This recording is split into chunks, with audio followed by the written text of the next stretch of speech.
tell me the one about the virus again, then I'll go to bed. But my boy, you're growing weary, sleepy thoughts about your head. Please, that one's my favourite. I promise just once more. Okay, snuggle down, my boy, though I know you know full well. The story starts before then, in a world I once would dwell. It was a world of waste and wonder, of poverty and plenty, back before we understood why hindsight's 2020. You see, the people came up with companies to trade across all lands, but they swelled and got much bigger than we ever could have planned. We'd always had our wants, but now it got so quick. You could have anything you dreamed of in a day, and with a click.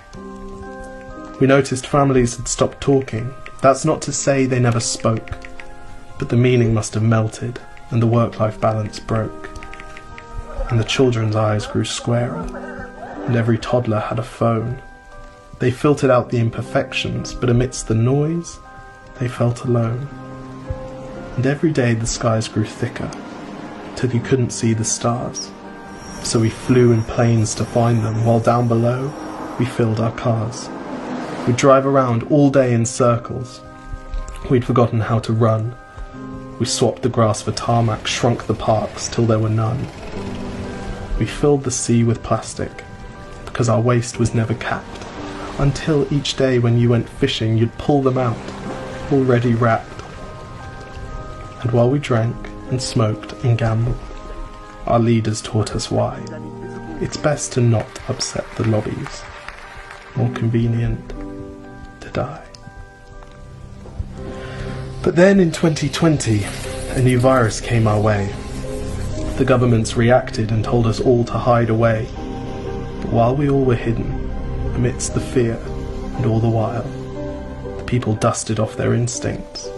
They remembered how to smile. They started clapping to say thank you, and calling up their mums.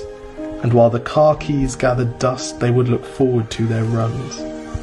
And with the skies less full of voyagers, the earth began to breathe, and the beaches bore new wildlife that scuttled off into the seas. Some people started dancing, some were singing, some were baking. We'd grown so used to bad news, but some good news was in the making. And so when we found the cure, and were allowed to go outside, we all preferred the world we found to the one we'd left behind. Old habits became extinct, and they made way for the new, and every simple act of kindness was now given its due. But why did it take a virus to bring the people back together? Well, sometimes you've got to get sick, my boy, before you start feeling better. Now lie down and dream of tomorrow, and all the things that we can do. And who knows, if you dream hard enough, maybe some of them will come true. We now call it the Great Realization. And yes, since then there have been many. But that's the story of how it started, and why hindsight's 2020.